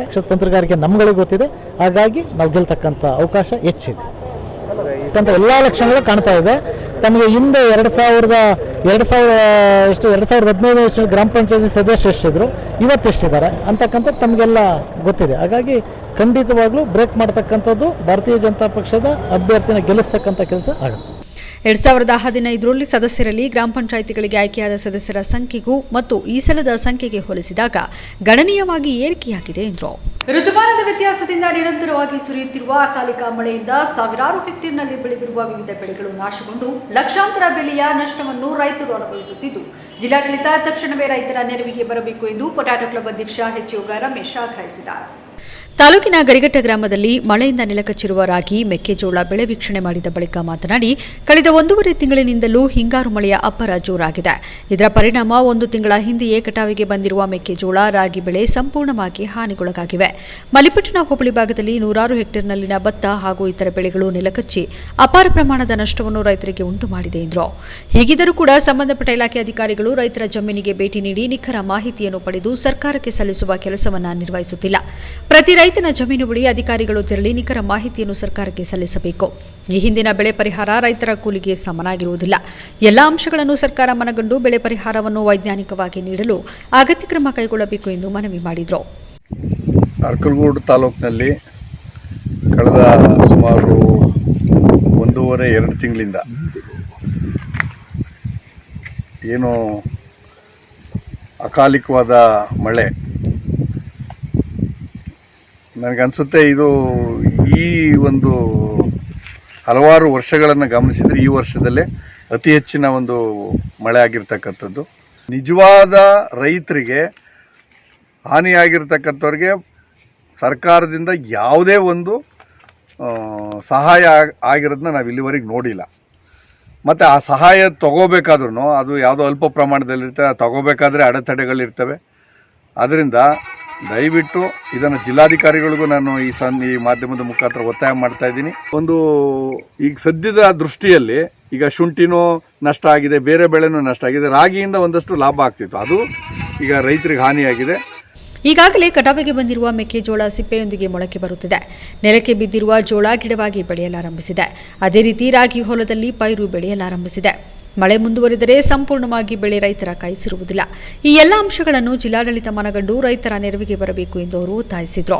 ಈ ಸಂದರ್ಭದಲ್ಲಿ ಮುಖಂಡರಾದ ಶಿವಲಿಂಗ ಶಾಸ್ತ್ರಿ, ಮಂಜುನಾಥ್, ರೈತರಾದ ಕರಿಯಪ್ಪ, ಪರಮೇಶ್, ಯೋಗೇಶ್ ಮುಂತಾದವರು ಹಾಜರಿದ್ದರು. ನಿರಂತರ ಕಾಡಾನೆ ಹಾವಳಿಯಿಂದ ಹೈರಾಣಾಗಿರುವ ಮಲೆನಾಡು ಭಾಗದ ಕಾಫಿ ಬೆಳೆಗಾರರು ಹಾಗೂ ರೈತರು ಕರ್ನಾಟಕ ರಕ್ಷಣಾ ವೇದಿಕೆಯ ಕಾರ್ಯಕರ್ತರ ಜೊತೆಗೂಡಿ ಬಾಳುಪೇಟೆಯ ಗುರಪ್ಪ ವೃತ್ತದಲ್ಲಿ ವಿಷದ ಬಾಟಲಿ ಹಿಡಿದು ದಿಢೀರ್ ಪ್ರತಿಭಟನೆ ನಡೆಸಿದ ಪ್ರಸಂಗ ನಡೆಯಿತು. ಈ ವೇಳೆ ಮಾತನಾಡಿದ ಕಾಡಾನೆ ಹಾವಳಿ ಸಂತ್ರಸ್ತರ ಹೋರಾಟ ಸಮಿತಿಯ ಮುಖಂಡ ಎಡೆಹಳ್ಳಿಯಾರ್ ಮಂಜುನಾಥ್, ಅರಣ್ಯ ಇಲಾಖೆ ಅಧಿಕಾರಿಗಳು ಹಾಗೂ ಜನಪ್ರತಿನಿಧಿಗಳು ರೈತರನ್ನು ಕ್ರೂರವಾಗಿ ನಡೆಸಿಕೊಳ್ಳುತ್ತಿದ್ದಾರೆ. ಮಲೆನಾಡು ಭಾಗದಲ್ಲಿ ಅಕಾಲಿಕ ಮಳೆಗೆ ಈಗಾಗಲೇ ಕಾಫಿ ಬೆಳೆಗಾರರು, ರೈತರು ಕಂಗಾಲಾಗಿದ್ದಾರೆ. ಜೀವನ ನಡೆಸುವುದೇ ದುಸ್ತರವಾಗಿದೆ. ಹಾಗಾಗಿ ಕಾಡಾನೆಯಿಂದ ನಮ್ಮನ್ನು ಪಾರು ಮಾಡಿ, ಇಲ್ಲವೇ ನನಗೆ ವಿಷ ಕೊಡಿ ಎಂದರು. ಕಾಫಿ ಬೆಳೆಗಾರರಾದ ರೋಹಿತ್ ಮಾತನಾಡಿ, ಹಿಂದೆ ಹಲವಾರು ಪ್ರತಿಭಟನೆಗಳು, ಹೋರಾಟಗಳು ನಡೆದು ನ್ಯಾಯಾಲಯದ ಹಂತಕ್ಕೆ ಹೋಗಿದ್ದಾಗ ಈ ಭಾಗದಲ್ಲಿ ಕಾಡಾನೆಗಳು ವಾಸ ಮಾಡಲು ಯೋಗ್ಯವಾದ ಸ್ಥಳವಲ್ಲ ಎಂದು ಹೇಳಿದರೂ ಕೂಡ ಸರ್ಕಾರಗಳು ಯಾವುದೇ ಕ್ರಮ ತೆಗೆದುಕೊಳ್ಳದಿರುವುದು ಸರ್ಕಾರದ ಕಾರ್ಯವೈಖರಿಗೆ ಹಿಡಿದ ಕೈಗನ್ನಡಿಯಾಗಿದೆ ಎಂದು ಹೇಳಿದರು. ಬಹುಶಃ ಮಲೆನಾಡು ಭಾಗದಲ್ಲಿ ಇಲ್ಲಿಯ ತನಕ ಸಾಕಷ್ಟು ವರ್ಷಗಳಿಂದ ಕಾಡಾನೆಯಿಂದ ದಾಳಿಗೆ ಒಳಗಾಗಿ ಸಾಕಷ್ಟು ಸಾವು ನೋವುಗಳು ಸಂಭವಿಸಿದ್ದಾವೆ. ಜೊತೆಗೆ ಏನು ಈ ಭಾಗದಲ್ಲಿ ಪ್ರಮುಖ ಬೆಳೆಗಳಾದಂತಹ ಕಾಫಿ, ಮೆಣಸು, ಭತ್ತ ಇತ್ಯಾದಿಗಳು ಸಾಕಷ್ಟು ಪ್ರಮಾಣದಲ್ಲಿ ನಷ್ಟ ಆಗ್ತಾ ಇದ್ದಾವೆ. ಒಂದು ಪಕ್ಷ ಬೆಳೆನ ನಾವು ಸರಿದೂಗಿಸಿ ಏನೋ ಒಂದು ಮುಂದಿನ ವರ್ಷ ಮಾಡ್ಕೊಬೋದು, ಆದರೆ ಪ್ರಾಣ ಹಾನಿ ಆಗಿರುವಂಥ ಘಟನೆಗಳನ್ನು ಸಾಕಷ್ಟು ನಾವು ನೋಡಿದ್ದೇವೆ. ಆ ಪ್ರಾಣಕ್ಕೆ ಜವಾಬ್ದಾರಿ ಯಾರು? ಹೋದಂಥ ಪ್ರಾಣಕ್ಕೆ ಜವಾಬ್ದಾರಿ ಯಾರು? ನಮಗೆ ಒಂದು 2013-14ರಲ್ಲಿ ಕೊಟ್ಟಿದೆ, ಆರ್ಡರ್ ಕೊಟ್ಟಿದೆ. ಆದರೂ ಯಾಕೆ ನಮ್ಮ ಭಾಗದ ರೈತರ ಮೇಲೆ, ನಮ್ಮ ಹಾಸನ ಜಿಲ್ಲೆ ಮೇಲೆ ಕರ್ನಾಟಕ ಸರ್ಕಾರ ಕೂಡ ಕೂತಿದೆ? ನಾವು ಈ ರಾಜ್ಯಕ್ಕೆ ಸೇರೋದಿಲ್ವಾ ಅನ್ನೋದೇ ಒಂದು ನಮ್ಮ ದೊಡ್ಡ ಪ್ರಶ್ನೆ. ಹಂಗಾಗಿ ನಮ್ಮ ಮನವಿ ಏನು ಅಂದ್ರೆ, ಅನಿರ್ದಿಷ್ಟವಾಗಿ ಇಲ್ಲಿ ಮುಷ್ಕರ ಮಾಡಲೇಬೇಕು ಅನ್ನೋದು. ಇಲ್ಲ ಅಂದ್ರೆ ಈಗ ಹೇಳ್ದಂಗೆ ಅವರು ವಿಷ ಕುಡಿಲಿಲ್ಲ, ನಮಗೆ ವಿಷ ಕೊಡ್ಲಿ, ಆ ಪರಿಸ್ಥಿತಿಯಲ್ಲಿ ಇದೀವಿ ಇವತ್ತು. ಸ್ಥಳಕ್ಕಾಗಮಿಸಿದ ಉಪವಿಭಾಗಾಧಿಕಾರಿ ಪ್ರತೀಕ್ ಬಾಯಲ್ ಮಾತನಾಡಿ, ಪ್ರತಿಭಟನಾಕಾರರ ಬೇಡಿಕೆಗಳನ್ನು ಜಿಲ್ಲಾಧಿಕಾರಿಗಳ ಗಮನಕ್ಕೆ ತರಲಾಗುವುದು ಎಂದು ತಿಳಿಸಿದರು. ಯಾವುದೇ ಅಹಿತಕರ ಘಟನೆ ನಡೆಯದಂತೆ ಡಿವೈಎಸ್ಪಿ ಅನಿಲ್ ಕುಮಾರ್ ಸ್ಥಳದಲ್ಲಿದ್ದು ಸೂಕ್ತ ಬಂದೋಬಸ್ತ್ ವ್ಯವಸ್ಥೆ ಮಾಡಿದರು. ಪ್ರತಿಭಟನೆಗೆ ತೆಂಕಲಗೂಡು ಮಠದ ಶ್ರೀಗಳ ಬೆಂಬಲ ವ್ಯಕ್ತಪಡಿಸಿದರೆ, ಪ್ರತಿಭಟನೆಗೆ ಹೆದರಿ ನಾಪತ್ತೆಯಾದ ಡಿಎಫ್ಒ ತಮ್ಮ ಮೊಬೈಲ್ ಸ್ವಿಚ್ ಆಫ್ ಮಾಡಿದ್ರು. ಇದು ಪ್ರತಿಭಟನಾಕಾರರನ್ನು ಮತ್ತಷ್ಟು ಕೆರಳಿಸಿತು. ಪ್ರತಿಭಟನೆಯಲ್ಲಿ ಕರವೇ ಮುಖಂಡ ದಿನೇಶ್, ನಟರಾಜ್, ಕೃಷ್ಣಪ್ಪ, ಹಾಸನ ಜಿಲ್ಲಾ ಪ್ಲಾಂಟರ್ಸ್ ಸಂಘದ ಕಾರ್ಯದರ್ಶಿ ರಾಜೀವ್ ಹಾಜರಿದ್ದರು. ಝಾನ್ಸಿ ರಾಣಿ ಲಕ್ಷ್ಮೀಬಾಯಿ ಅವರ ಜನ್ಮದಿನದ ಅಂಗವಾಗಿ ರಾಷ್ಟ್ರಧರ್ಮ ಸಂಘಟನೆ ವತಿಯಿಂದ ಬೇಲೂರು ತಾಲೂಕಿನ ಹಳೆಬೀಡು ಹೋಬಳಿ ರಾಜನ ಶ್ರೀಯೂರು ಗ್ರಾಮದಲ್ಲಿ ಇತ್ತೀಚೆಗೆ ಹೆಣ್ಣು ಮಕ್ಕಳಿಗೆ ವಿಶೇಷ ಸ್ಪರ್ಧೆಗಳನ್ನು ಆಯೋಜಿಸಲಾಗಿತ್ತು. ಗ್ರಾಮದ ಪ್ರೌಢಶಾಲೆ ಆವರಣದಲ್ಲಿ ನಡೆದ ಕಾರ್ಯಕ್ರಮದಲ್ಲಿ ಹೆಣ್ಣು ಮಕ್ಕಳಿಗೆ ಥ್ರೋಬಾಲ್, ಸ್ಕಿಪ್ಪಿಂಗ್, ರಂಗೋಲಿ ಬಿಡಿಸುವುದು ಮತ್ತು ಚರ್ಚಾ ಸ್ಪರ್ಧೆಗಳನ್ನು ಹಮ್ಮಿಕೊಳ್ಳಲಾಗಿತ್ತು. ಹೆಣ್ಣು ಮಕ್ಕಳು ವಿಶೇಷ ಉತ್ಸಾಹ ಮತ್ತು ಆಸಕ್ತಿಯಿಂದ ಸ್ಪರ್ಧೆಗಳಲ್ಲಿ ಭಾಗವಹಿಸಿದ್ರು. ಕಾರ್ಯಕ್ರಮದ ಕೊನೆಯಲ್ಲಿ ಸ್ಪರ್ಧೆಗಳಲ್ಲಿ ವಿಜೇತರಾದವರಿಗೆ ಬಹುಮಾನ ವಿತರಿಸಲಾಯಿತು. ರಾಷ್ಟ್ರಧರ್ಮ ಸಂಘಟನೆ ಸಂಸ್ಥಾಪಕ ಸಂತೋಷ್ ಕೆಂಚಾಂಬ, ಶಾಲೆಯ ಶಿಕ್ಷಕ ವೃಂದ, ಊರಿನ ಹಿರಿಯರು, ಯುವಕರು ಪಾಲ್ಗೊಂಡಿದ್ದರು. ವಿಕಲಚೇತನ ಮಕ್ಕಳಿಗೆ ತನ್ನತನ ಸೃಷ್ಟಿಸಲು, ತಮ್ಮ ಜೀವನ ನಿರ್ವಹಿಸಲು ವ್ಯಕ್ತಿತ್ವ ನಿರ್ಮಾಣ ಮಾಡಬೇಕು ಎಂದು ಸಾರ್ವಜನಿಕ ಶಿಕ್ಷಣ ಇಲಾಖೆಯ ಬಿಆರ್ಸಿ ರಮೇಶ್ ಹೇಳಿದ್ದಾರೆ. ಪಟ್ಟಣದ ಬಿಆರ್ಸಿ ಕೇಂದ್ರದಲ್ಲಿ ಸಾರ್ವಜನಿಕ ಶಿಕ್ಷಣ ಇಲಾಖೆ ಹಾಗೂ ವೈಷ್ಣವಿ ಚಾರಿಟಬಲ್ ಟ್ರಸ್ಟ್ ಇವರ ಸಹಯೋಗದೊಂದಿಗೆ ಆಯೋಜಿಸಿದ್ದ ಎಸ್ಎಸ್ಎಲ್ಸಿ ಪಾಸ್ ಆದ ವಿಕಲಚೇತನ ಮಕ್ಕಳಿಗೆ ಆಯೋಜಿಸಲಾಗಿದ್ದ ಅಭಿನಂದನಾ ಸಮಾರಂಭದಲ್ಲಿ ಮಾತನಾಡಿ, ವಿಕಲಚೇತನ ಮಕ್ಕಳಿಗೆ ಅಯ್ಯೋ ಪಾಪ ಎಂದರೆ ಅವರ ಬದುಕು ಹಸನಾಗುವುದಿಲ್ಲ, ಬದಲಿಗೆ ಅವರು ಸ್ವತಂತ್ರವಾಗಿ ಜೀವನ ನಡೆಸುವಂತೆ ಅವರ ಜೀವನವನ್ನು ರೂಪಿಸಬೇಕು ಎಂದರು. ವೈಷ್ಣವಿ ಚಾರಿಟಬಲ್ ಟ್ರಸ್ಟ್ ಅಧ್ಯಕ್ಷೆ ಕಾಮಾಕ್ಷಿ ಮಾತನಾಡಿ, ಮಕ್ಕಳಿಗೆ ಸನ್ಮಾನ ಮಾಡುವುದು ನಮ್ಮ ಪುಣ್ಯ.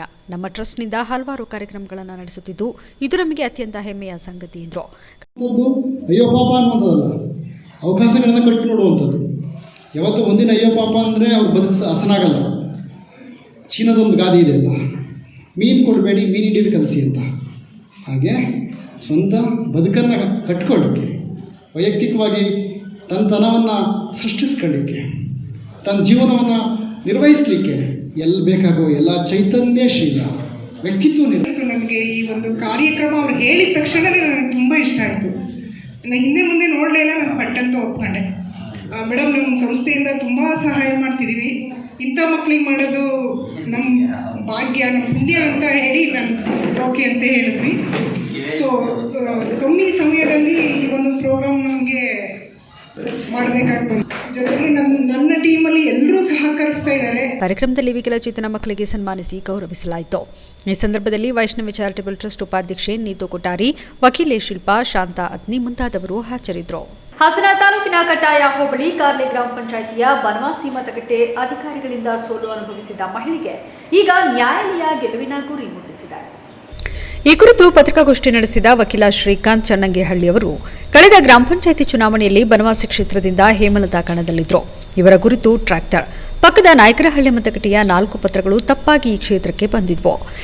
ಅದೃಷ್ಟವಶಾತ್ ಅದರಲ್ಲೇನಾಗಿದೆ, ನಮ್ಮ ಪಾರ್ಟಿಗೆ ಸಿಂಬಲ್ ಟ್ರ್ಯಾಕ್ಟರ್ ಗುರುತು ಬಂದಿದೆ, ಎದುರು ಪಾರ್ಟಿ ನಮ್ಮ ಗೆದ್ದಿದ್ದಾರಲ್ಲ ಅವ್ರ ಪಾರ್ಟಿದು ಕುಕ್ಕರ್ ಸಹ ಗುರುತು ಬಂದಿದೆ. ಅವ್ರನ್ನ ಈಗ ಆಗಿರ್ತಕ್ಕಂಥ ರೆಸ್ಪಾಂಡೆಂಟ್ ನಂಬರ್ 1 ಗೆದ್ದಿರ್ತಕ್ಕಂಥ ಪ್ರಧಾನಮಣಿಯವರ ಸದಸ್ಯತ್ವವನ್ನು ಅನಿರ್ಜಿತಗೊಳಿಸಿ ರದ್ದುಗೊಳಿಸಿ ಮತ್ತೆ ಇವರು ಹೇಮಲತಾ ಅವರು ಸಹ ಈ ಕಾರ್ಲೆ ಗ್ರಾಮ ಪಂಚಾಯತಿ ಬನವಾಸಿಯ ಮತಗಟ್ಟೆ ಕ್ಷೇತ್ರದಲ್ಲಿ ಆಯ್ಕೆಯಾಗಿದ್ದಾರೆ ಅಂತ ಹೇಳ್ಬಿಟ್ಟು ಡಿಕ್ಲೇರ್ ಮಾಡಿದ್ದಾರೆ. ಈ ಸಂದರ್ಭದಲ್ಲಿ ನ್ಯಾಯಾಲಯದ ತೀರ್ಪಿನಿಂದ ಗೆದ್ದ ಗ್ರಾಮ ಪಂಚಾಯಿತಿ ಸದಸ್ಯೆ ಹೇಮಲತಾ, ಲೋಕೇಶ್, ಮಂಜುನಾಥ್, ಯತೀಶ್ ಹಾಜರಿದ್ದರು. ಸತ್ಯಮ್ಮ ದೇಗುಲಕ್ಕೆ ತೆರಳುವ ರಸ್ತೆಗೆ ರಾತ್ರೋರಾತ್ರಿ ಸರ್ಕಾರಿ ಆಸ್ತಿಯನ್ನು ಒತ್ತುವರಿ ನಡೆಸಿ ಅಕ್ರಮವಾಗಿ ತಂತಿ ಬೇಲಿ ಹಾಕಿಕೊಂಡು ಹತ್ತಿರದ ನಿವಾಸಿಗಳಿಗೆ ತೊಂದರೆ ನೀಡುತ್ತಿದ್ದಾರೆ. ಗ್ರಾಮ ಪಂಚಾಯಿತಿ ಸದಸ್ಯರೊಬ್ಬರು ಇದಕ್ಕೆ ಕುಮ್ಮಕ್ಕು ನೀಡುವ ಮೂಲಕ ಸರ್ಕಾರಿ ಆಸ್ತಿ ಒತ್ತುವರಿ ನಡೆಯುತ್ತಿದೆ. ಈ ಬಗ್ಗೆ ಸಂಬಂಧಪಟ್ಟವರು ತಕ್ಷಣವೇ ಕ್ರಮ ಕೈಗೊಳ್ಳಬೇಕಿದೆ, ಇಲ್ಲವಾದರೆ ಹೋರಾಟ ಅನಿವಾರ್ಯ ಎಂದು ಎಚ್ಚರಿಕೆ ನೀಡಿದ ಘಟನೆ ಬೇಲೂರು ತಾಲೂಕಿನ ಬಂಟೇನಹಳ್ಳಿ ಗ್ರಾಮದಲ್ಲಿ ನಡೆದಿದೆ. ಬಂಟೇನಹಳ್ಳಿ ದೇವರಾಜಪುರ 2ನೇ ವಾರ್ಡ್ನಲ್ಲಿ ತಮ್ಮ ಸತ್ಯಮ್ಮ ದೇಗುಲಕ್ಕೆ ತೆರಳುವ ರಸ್ತೆ ಹಾಗೂ ಜನಸಂಪರ್ಕಕ್ಕೆ ಮುಖ್ಯವಾದ ರಸ್ತೆಯನ್ನು ಇಲ್ಲಿನ ಕೆಲವರು ತಮ್ಮ ಪ್ರಭಾವ ಬಳಸಿಕೊಂಡು ರಾತ್ರೋರಾತ್ರಿ ಒತ್ತುವರಿ ನಡೆಸಿ ಜನರು ಸಂಚಾರದ ರಸ್ತೆಗೆ ತಂತಿ ಬೇಲಿ ಹಾಕಿದ್ದಾರೆ. ಈ ಬಗ್ಗೆ ಬಂಟೇನಹಳ್ಳಿ ಗ್ರಾಮ ಪಂಚಾಯಿತಿ ಅಭಿವೃದ್ಧಿ ಅಧಿಕಾರಿ ಸ್ಥಳ ಪರಿಶೀಲನೆ ನಡೆಸಿದ ಸಂದರ್ಭದಲ್ಲಿ ಅಕ್ರಮ ಬಯಲಾಗಿದ್ದು ಕೂಡಲೇ ಗ್ರಾಮಸ್ಥರು ತಂತಿ ಬೇಲಿಯನ್ನು ಕಿತ್ತೊಗೆಸಿದು ಸರ್ಕಾರಿ ಆಸ್ತಿಯನ್ನು ಉಳಿಸುವಂತೆ ಪ್ರತಿಭಟನೆ ನಡೆಸಿದರು. ಪ್ರತಿಭಟನೆಯನ್ನು ಉದ್ದೇಶಿಸಿ ಮಾತನಾಡಿದ ಮುಖಂಡ ಮಂಜುನಾಥ್, ಇದೇ ಗ್ರಾಮದಲ್ಲಿ ಬಹು ವರ್ಷಗಳಿಂದ ತಮಿಳರು, ಬೋವಿಗಳು ಮತ್ತು ಶಿಳ್ಳೆಕ್ಯಾತೆ ಜನಾಂಗದವರಿಗೆ ಅಗತ್ಯ ನಿವೇಶನಗಳಿಲ್ಲದೆ ವಾಸ ಮಾಡುತ್ತಿದ್ದಾರೆ. ಆದರೆ ಗ್ರಾಮ ಪಂಚಾಯಿತಿಗೆ ಆಯ್ಕೆಯಾದ ಮೋಹನ್ ರಾಜು ಎಂಬ ವ್ಯಕ್ತಿ ಒತ್ತುವರಿಗೆ ಕುಮ್ಮಕ್ಕು ನೀಡುತ್ತಿದ್ದಾರೆ ಎಂದು ಆರೋಪಿಸಿದರು. ಗ್ರಾಮ ಪಂಚಾಯಿತಿ ಸದಸ್ಯ ಮೋಹನ್ ರಾಜು ಈಗಾಗಲೇ ಗ್ರಾಮಸ್ಥರನ್ನು ಮತ್ತು ಪಂಚಾಯಿತಿಯನ್ನು ಬ್ಲಾಕ್ಮೇಲ್ ಮಾಡುವ ಕಾರಣದಿಂದಲೇ ಟವರ್ ಮೇಲೆ ಹತ್ತಿ ಆತ್ಮಹತ್ಯೆ ಮಾಡಿಕೊಳ್ಳುವ ಬೆದರಿಕೆ ಹಾಕಿದ್ದು ಸದ್ಯ ಪ್ರಕರಣವನ್ನು ದಾಖಲಿಸಿದ್ದಾರೆ. ಆದರೂ ಕುಚೇಷ್ಟೆ ಬಿಡದ ಸದಸ್ಯ ಮೋಹನ್ ರಾಜ್ ಸಾರ್ವಜನಿಕರ ಆಸ್ತಿಯನ್ನು ಅಕ್ರಮವಾಗಿ ಉಳ್ಳವರಿಗೆ ದಾಖಲೆ ಪತ್ರ ತಯಾರು ಮಾಡುವ ಹುನ್ನಾರ ನಡೆಸುತ್ತಿದ್ದಾರೆ ಎಂದು ಗಂಭೀರ ಆರೋಪ ಮಾಡಿದರು. ಇದು ಪಂಚಾಯತಿಗೆ ಹೇಳೋಣ ಅಂತ ಹೇಳಿದಕ್ಕೆ ಬೇಡ ನಾನೇ ಬರ್ತೀನಿ ಹಾಸನದಲ್ಲಿದ್ದೀನಿ ಅಂತ ಹೇಳಿ ಮೋಹನ್ ರಾಜ್ ಹೇಳ್ದ. ಆಯ್ತು ಅಂತ ಹೇಳ್ಬಿಟ್ಟು ಅವ್ನು ಬಂದಮೇಲೆ ಅದೇನು ದಾಖಲಾತಿ ಐತೆ ನಾನೇ ತಗೊಂಡು ತೋರಿಸ್ತೀನಿ ಅಂತ ಹೇಳ್ದೆ. ನಮ್ಗೆ ಓದಕ್ಕೆ ಬರೋಕ್ಕಿಲ್ಲ. ಅಧಿಕಾರಿಗಳು ಕೂಡಲೇ ಕ್ರಮ ತಗೋಬೇಕು, ಇಲ್ಲ ಅಂದ್ರೆ ಸಿಳ್ಳೆಕಾತ ಜನಾಂಗದಿಂದ ನಾವು ಉಪವಾಸ ಹೋರಾಟ ಸತ್ಯಾಗ್ರಹ ಉಗ್ರ ಹೋರಾಟ ಮಾಡ್ತೀವಿ. ಈ ಸಂದರ್ಭದಲ್ಲಿ ಗ್ರಾಮಸ್ಥರಾದ ಸತೀಶ್, ಸುರೇಶ್, ಚಂದ್ರಶೇಖರ್, ರಾಜೇಶ್, ಲತಾ ಸೇರಿದಂತೆ 10 ಗ್ರಾಮಸ್ಥರು ಪ್ರತಿಭಟನೆಯಲ್ಲಿ ಭಾಗವಹಿಸಿದರು. ಈಗ ಜಾಹೀರಾತು. ಪ್ರಥಮ ಬಾರಿಗೆ ನಿಮ್ಮ ಹಾಸನ ನಗರದಲ್ಲಿ ಸಂಪಿಗೆ ಮುಖ್ಯ ರಸ್ತೆ 9ನೇ cross, K R Puram, Hassan. Contact 9035204886. Amul, the taste of India, now in Hassan. Contact 9844446044, 8310441846, 9964660660, 78265885 ಮತ್ತು 8904212443. ಮತ್ತೊಮ್ಮೆ ಐಸಿರಿ ಮಿಲೆಟ್ ಸೆಲ್ಫ್ ಮಿಕ್ಸ್ ಅರ್ಪಿಸುವ ಮುಖವಾರ್ತೆಗಳಿಗೆ ಸ್ವಾಗತ. ನರಸೀಪುರ ಪಟ್ಟಣದಲ್ಲಿ ವಿವಿಧ ದಲಿತ ಸಂಘಟನೆಗಳ ಸದಸ್ಯರು ಸಂಗೀತ ನಿರ್ದೇಶಕ ಹಂಸಲೇಖ ಅವರಾಡಿದ ಮಾತುಗಳನ್ನು ಅರಗಿಸಿಕೊಳ್ಳದ ಮನುವಾದಿಗಳು ವಿನಾಕಾರಣ ಮಾನಸಿಕ ಹಿಂಸೆ ನೀಡುತ್ತಾ ನಡೆಯುತ್ತಿರುವವರ ವಿರುದ್ಧ ಪ್ರತಿಭಟನೆ ನಡೆಸಿದರು. ಪಟ್ಟಣದ ಡಾಕ್ಟರ್ ಅಂಬೇಡ್ಕರ್ ವೃತ್ತದಿಂದ ಹೊರಟ ಮೆರವಣಿಗೆ ಮಹಾತ್ಮ ಗಾಂಧಿ ವೃತ್ತದ ಮುಖಾಂತರ ತಾಲೂಕು ಕಚೇರಿಗೆ ತೆರಳಿ ಹಂಸಲೇಖ ವಿರುದ್ಧ ಅವಹೇಳನಕಾರಿ ಹೇಳಿಕೆ ಹಾಗೂ ಪ್ರತಿಭಟನೆ ನಡೆಸುತ್ತಿರುವ ಜನರ ವಿರುದ್ಧ ಕಾನೂನು ಕ್ರಮ ಕೈಗೊಳ್ಳುವಂತೆ ಒತ್ತಾಯಿಸಿ ಮುಖ್ಯಮಂತ್ರಿಗೆ ಬರೆದ ಮನವಿ ಪತ್ರವನ್ನು ತಹಶೀಲ್ದಾರ್ ಕೆಕೆ ಕೃಷ್ಣಮೂರ್ತಿ ಅವರಿಗೆ ನೀಡಿದರು. ಕರ್ನಾಟಕ ದಲಿತ ಸಂಘರ್ಷ ಸಮಿತಿ ರಾಜ್ಯ ಸಂಚಾಲಕ ಎಂ ಸೋಮಶೇಖರ್ ಮಾತನಾಡಿ, ದಿವಂಗತ ಪೇಜಾವರ ಶ್ರೀಯವರು ದಲಿತರ ಕಾಲೋನಿಗಳಲ್ಲಿ ವಾಸ್ತವ್ಯ ಮಾಡುತ್ತಿದ್ದರು. ಆದರೆ ದಲಿತರ ಆಹಾರ ಸ್ವೀಕರಿಸಲಿಲ್ಲ. ಅದು ಅವರ ನಾಟಕೀಯ. ಆದ್ದರಿಂದ ದಲಿತರ ಮನೆಗೆ ಹೋಗಿ ಬರುವುದಕ್ಕಿಂತ ದಲಿತರನ್ನು ಆಹ್ವಾನಿಸಿ ಉಪಚರಿಸುವುದು ಅಗತ್ಯವಾಗಿತ್ತು ಎಂಬ ಹಂಸಲೇಖ ಅವರ ಹೇಳಿಕೆಯಲ್ಲಿ ಏನು ತಪ್ಪಿದೆ ಎಂದು ಪ್ರಶ್ನಿಸಿದರು. ಒತ್ತಡಕ್ಕೆ ಒಳಗಾಗಿ ಕ್ಷಮೆ ಕೇಳಿದ್ದಾರೆ. ಆದರೆ ಅವರ ಮೇಲೆ ನಿರಂತರವಾಗಿ ಮಾನಸಿಕ ಹಿಂಸೆ ಎಷ್ಟು ಸರಿ? ಕೇಂದ್ರದಲ್ಲಿ ಬಿಜೆಪಿ ಸರ್ಕಾರದ ವಿರುದ್ಧ ಧ್ವನಿ ಎತ್ತದಂತೆ ದೇಶ ಹಾಗೂ ರಾಜ್ಯದಲ್ಲಿ ಅಘೋಷಿತ ತುರ್ತು ಪರಿಸ್ಥಿತಿ ಇದ್ದು ಹಂಸಲೇಖ ಅವರ ವಿರುದ್ಧದ ಹುನ್ನಾರ ಇದಕ್ಕೆ ಪುಷ್ಟಿ ನೀಡುತ್ತದೆ. ದಲಿತರು ಹಾಗೂ ಅಲ್ಪಸಂಖ್ಯಾತರ ಬೆಂಬಲ ನಿಮಗಿದೆ. ಒತ್ತಡಕ್ಕೆ ಹೆದರುವ ಅಗತ್ಯವಿಲ್ಲ ಎಂದರು. ಮಾತಾಡಿದ್ರಿ, ಯಾವುದು ಸುಳ್ಳು ಮಾತಾಡಿಲ್ಲ. ಈ ಆಹಾರ ಪದ್ಧತಿ ಅವ್ರ ಅಪ್ಪನ ಮನೆ ಆಸ್ತಿ ಅಲ್ಲ. ಇವತ್ತು ಸಸ್ಯಾಹಾರದಲ್ಲೂ ಜೀವರಾಶಿಗಳಿದಾವೆ. ಆದ್ರೂ ನೀವು ತಿಂತೀರಿ. ಆದ್ರೂ ನಾವು ಮಾಂಸ ತಿನ್ನೋ ಜನ. ನಾವು ಮಾಂಸ ತಿನ್ನಕ್ಕೆ ನಮಗೆ ನೈತಿಕ ಹಕ್ಕಿದೆ, ಸಂವಿಧಾನಬದ್ಧ ಹಕ್ಕಿದೆ. ಹಂಗಾಗಿ ನಾವು ಮಾಂಸವು ನಮ್ಮದು ಆಹಾರ ಪದ್ಧತಿ. ನಮ್ಮ ಮಾಂಸನೇ ಈ ದೇಶದಲ್ಲಿ ಇರ್ತಕ್ಕಂಥ ಪ್ರಪಂಚದಲ್ಲಿ 85% ಮಾಂಸಾಹಾರಗಳೇ ಇದ್ದಾರೆ ಹೊರತು ಸಸ್ಯಾಹಾರಿಗಳಿಲ್ಲ ಅಂತೇಳಿ ನಾವು ಸಸ್ಯಾಹಾರಿಗಳನ್ನ ವಿರೋಧ ಮಾಡಲ್ಲ. ಆದರೆ ಸಸ್ಯಾಹಾರನೂ ಭಾಳ ಮುಖ್ಯ, ಮಾಂಸಾಹಾರನೂ ಮುಖ್ಯ. ಆದರೆ ನೀವು ಮಾಂಸ ತಿನ್ನಕ್ಕಿಲ್ಲ ಅನ್ನೋ ಕಾರಣಕ್ಕೆ ಮಾಂಸ ತಿಂದವ್ರ ಮೇಲೆ ಅವಹೇಳನಕಾರಿ ಮಾತುಗಳನ್ನ ಆಡ್ತಿರಲ್ಲ, ಅವ್ರ ಮೇಲೆ ಕೇಸ್ ಹಾಕ್ತಿರಲ್ಲ, ನೀವು ಸರಿನಾ? ಇದನ್ನು ನಾವು ತೀವ್ರವಾಗಿ ಕರ್ನಾಟಕದಲ್ಲಿ ಸಂಘಟನೆ ಇರ್ಬೋದು, ಮಾದಿಗ ದಂಡೋರ ಸಮಿತಿ ಇರ್ಬೋದು, ಪ್ರಗತಿಪರ ಸಂಘಟನೆಗಳಿರ್ಬೋದು, ಇದನ್ನು ತೀವ್ರವಾಗಿ ಖಂಡಿಸ್ತದೆ, ಉಗ್ರವಾಗಿ ಖಂಡಿಸ್ತದೆ. ಇದನ್ನು ನಾವು ನೀವು ಇದೇ ಥರ ಮುಂದುವರೆದ್ರೆ ನಾವು ನಿಮ್ಮ ವಿರುದ್ಧ ಕೇಸ್ಗಳು ಕೊಡೋದ್ರ ಮೂಲಕ ಬೃಹತ್ ಪ್ರತಿಭಟನೆಗಳ ರಾಜ್ಯಾದ್ಯಂತ ನಾವು ಮಾಡ್ತೀವಿ. ಬೇಲೂರು ತಾಲೂಕಿನ ಯಲಹಂಕ ಗ್ರಾಮ ಪಂಚಾಯಿತಿಯ ದೇವಿಹಳ್ಳಿ ಗ್ರಾಮದ ಚೇನಹಳ್ಳಿಯಲ್ಲಿ ಕಳೆದ 10 ವರ್ಷಗಳಿಂದ ತಮ್ಮ ಗ್ರಾಮದ ರಸ್ತೆ, ಒಳಚರಂಡಿ, ಕುಡಿಯುವ ನೀರು ಇತರೆ ಸೌಕರ್ಯಗಳಿಲ್ಲದೆ ಪರಿತಪಿಸುತ್ತಿದ್ದಾರೆ. ಈ ಕುರಿತು ಶಾಸಕರಲ್ಲಿ, ಅಧಿಕಾರಿಗಳಲ್ಲಿ ಎಷ್ಟೇ ಮನವಿ ಮಾಡಿದರೂ ಸಹ ಇತ್ತ ಗಮನ ಹರಿಸುತ್ತಿಲ್ಲ. ಓಟಿಗಾಗಿ ಮಾತ್ರ ನಮ್ಮನ್ನು ನೋಡುವ ರಾಜಕಾರಣಿಗಳು ನಮ್ಮ ಕುಂದುಕೊರತೆಗಳನ್ನು ಆಲಿಸುತ್ತಿಲ್ಲ ಎಂದು ಗ್ರಾಮಸ್ಥರು ಗಂಭೀರ ಆರೋಪ ಮಾಡಿದರು. ಗ್ರಾಮಸ್ಥರಾದ ಶಿವಪ್ಪ ಮಾತನಾಡಿ, ರಸ್ತೆಗಳು ಹಾಳಾಗಿದ್ದು ಮಳೆ ಬಂದರೆ ರಸ್ತೆ ಗುಂಡಿಗಳಾಗುತ್ತವೆ, ಚರಂಡಿಗಳಿಲ್ಲ. ಇದರಿಂದ ರೋಗ ರುಜಿನಗಳು ಹರಡುವ ಸಾಧ್ಯತೆ ಇರುತ್ತದೆ. ಎಷ್ಟೇ ಹೇಳಿದರೂ ಒಂದು ತೆರೆದ ಬಾವಿಯನ್ನು ಮುಚ್ಚಲು ಗ್ರಾಮ ಪಂಚಾಯಿತಿ ಸಹಕರಿಸುತ್ತಿಲ್ಲ. ರೈತಾಪಿ ಜನರೇ ಇರುವ ಗ್ರಾಮ ಸೌಕರ್ಯಗಳಿಂದ ವಂಚಿತವಾಗಿದೆ. ಈ ಸಂಬಂಧ ಶಾಸಕರ ಮನೆಗೆ ಹೋಗಿ ಅವರಿಗೆ ಮನವರಿಕೆ ಮಾಡಿದರೂ ಕೂಡ ಯಾವುದೇ ಪ್ರಯೋಜನವಾಗಿಲ್ಲ ಎಂದು ದೂರಿದ್ರು. ಇರೋರೆಲ್ಲ ಉಪ್ಪಾರ ಜನಾಂಗದವರು, ಪ್ರವರ್ಗ ಒಂದಕ್ಕೆ ಸೇರ್ತೀವಿ, ಇನ್ನುಳಿದ ವರ್ಗದವರು. ನಾವು ಇಲ್ಲಿ ಯಾವುದೇ ಥರದ ಮೂಲ ಸರ್ಕಾರದಿಂದ ಯಾವುದೇ ಥರದ ಒಂದೂ ಇಲ್ಲ. ಊರ್ನ ಚಿರಂಡಿ ಇದು ನೋಡಿ, ನೀರು ಚಿರಂಡಿ ಹೋಗೋಂಥ ನೀರು ಓಪನ್ ಆಗಿದೆ ಮಧ್ಯದಲ್ಲಿ. ಮಳೆ ಬಿದ್ದಿದೆ ಅಂತ ಮಳೆ ಬಿದ್ದು ರಂಧ್ರ ಹೊಡಿದೆ. ಇಷ್ಟಾಗಲೇ ರಂಧ್ರ ಆಗಿದೆ, ಒಂದೂ ಮಾಡಿಲ್ಲ. ಅದು ಹೊಡ್ಕೊಂಡ್ರೆ ಇಷ್ಟು ಇಲ್ಲಿ ನಮ್ಮ ಜಮೀನುಗಳು ಭಾಳ ನಷ್ಟ ಆಗುತ್ತೆ. ಯಾವುದೇ ಥರದ ಸೌಕರ್ಯಗಳಿಲ್ಲ. ಕಾಂಗ್ರೆಸ್ ಪಕ್ಷದ ಆದರ್ಶಗಳನ್ನು ಮೈಗೂಡಿಸಿಕೊಂಡು ಸಿದ್ದರಾಮಯ್ಯ ಹಾಗೂ ಡಿಕೆ ಶಿವಕುಮಾರ್ ಅವರ ಸಲಹೆ ಹಾಗೂ ಸೂಚನೆ ಅನುಸಾರ ಸಾಗುವ ತನ್ನನ್ನು ಬೆಂಬಲಿಸುವಂತೆ ವಿಧಾನ ಪರಿಷತ್ ಚುನಾವಣೆಯ ಕಾಂಗ್ರೆಸ್ ಪಕ್ಷದ ಅಭ್ಯರ್ಥಿ ಶಂಕರ್ ವಿನಂತಿಸಿದ್ದಾರೆ. ಪಟ್ಟಣದ ಕಾಂಗ್ರೆಸ್ ಭವನದಲ್ಲಿ ಆಯೋಜಿಸಿದ್ದ ಕಾರ್ಯಕರ್ತರ ಸಭೆಯಲ್ಲಿ ಮಾತನಾಡಿದ ಅವರು, ಕಾಂಗ್ರೆಸ್ ಪಕ್ಷವು ತನ್ನದೇ ಆದ ತತ್ವ, ಆದರ್ಶಗಳು ಹಾಗೂ ನಾಯಕರುಗಳ ಬಡವರಿಗೆ ಸ್ಪಂದಿಸುವ ಆಡಳಿತದಿಂದಾಗಿ ತನ್ನದೇ ಮತದಾರರನ್ನು ಹೊಂದಿದೆ ಹಾಗೂ ಮುಂದಿನ ದಿನಗಳಲ್ಲಿ ರಾಜ್ಯದಲ್ಲಿ ಆಡಳಿತದ ಚುಕ್ಕಾಣಿ ಹಿಡಿಯುವ ಸನ್ನಿವೇಶ ಬಂದಿದೆ.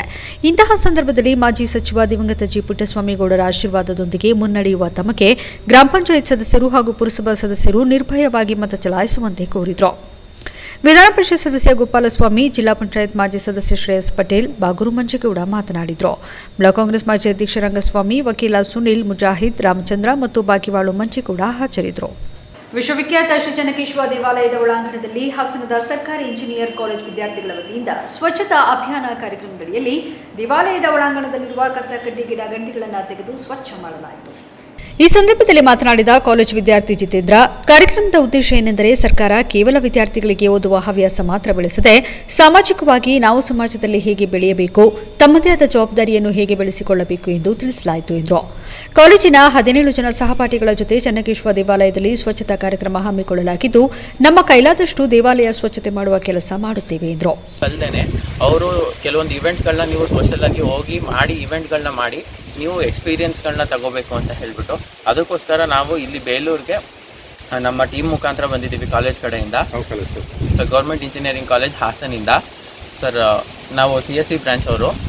ಸರ್ ನಾವು ನಮ್ಮ ಟೀಮು ಇಲ್ಲಿಗೆ ಬಂದು ಲೈಕ್ ಈ ಏನಿದೆ ಈ ಟೂರಿಸ್ಟ್ ಸ್ಪಾಟಲ್ಲಿ ಇಲ್ಲಿರೋ ಕ್ಲೀನ್ನೆಸ್ ಮಾಡಿ ಲೈಕ್ ನಮ್ಮ ಕೈಲಾದಷ್ಟು ನಾವು ಎಷ್ಟು ಸಹಾಯ ಮಾಡ್ಬೋದು ಕ್ಲೀನಿಂಗ್ಗೆ ಅದನ್ನು ಮಾಡಿ ನಮ್ಮ ಆ್ಯಕ್ಟಿವಿಟಿ ಮುಖಾಂತರ ಮುಗಿಸೋಣ ಅಂತ ಹೇಳಿ ಬಂದಿದ್ದೀವಿ ಸರ್.